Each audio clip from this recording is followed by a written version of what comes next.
₹1 T shirt ಮಾರಾಟ. ಹೀಗಾಗಿ ಗ್ರಾಹಕರು ಮುಗಿಬಿದ್ದಿದ್ದಾರೆ. 100 ಜನಕ್ಕೆ ಮಾತ್ರ ₹1 ಒಂದು ಟೀ ಶರ್ಟ್ ಆಫರ್. ಇದು ಹೊಸ ಬಟ್ಟೆ ಅಂಗಡಿ ಓಪನ್ ಹಿನ್ನೆಲೆ ಈ ರೀತಿ ಒಂದು ಆಫರ್ನ ಕೊಟ್ಟಿದ್ರು ಅದರ ಓನರ್. ₹1 ಒಂದು ಟೀ ಶರ್ಟ್ ಅಂತ ಹೇಳಿದ ತಕ್ಷಣ ಜನ ಮುಗಿಬಿದ್ದಿದ್ದಾರೆ. ಟೀ ಶರ್ಟ್ ಪಡೆಯೋದಕ್ಕೆ ಗ್ರಾಹಕರ ನಡುವೆ ನೂಕು ನುಗ್ಗಲು ಉಂಟಾಗಿದೆ. ಗ್ರಾಹಕರು ಮುಗಿಬಿದ್ದ ಹಿನ್ನೆಲೆ ಕೆಲ ಕಾಲ ಟ್ರಾಫಿಕ್ ಕಿರಿಕಿರಿ ಕೂಡ ಉಂಟಾಯಿತು. ಅಂಗಡಿ ಮಾಲೀಕ ಹಾಗೆ ಗ್ರಾಹಕರಿಗೆ ಚಳಿ ಬಿಡಿಸಿದ್ದಾರೆ ಪೊಲೀಸರು.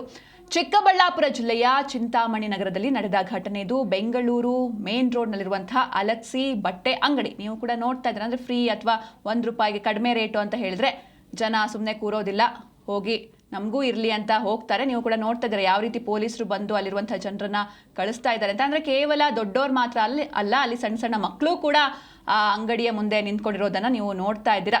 ಹೀಗಾಗಿ ತಕ್ಷಣವೇ ಯಾವಾಗ ಈ ರೀತಿ ನೂಕು ನುಗ್ಗಲು ಅಥವಾ ಟ್ರಾಫಿಕ್ ಸಮಸ್ಯೆ ಉಂಟಾಯ್ತೋ ಪೊಲೀಸರು ಅಲ್ಲಿಗೆ ಬಂದು ಅಂಗಡಿ ಮಾಲೀಕ ಹಾಗೆ ಗ್ರಾಹಕರಿಗೆ ಚಳಿ ಬಿಡಿಸಿದ್ದಾರೆ. 100 ಜನಕ್ಕೆ ಮಾತ್ರ ₹1 ಒಂದು ಟೀ ಶರ್ಟ್ ಎನ್ನುವಂತಹ ಆಫರ್ ಇದು.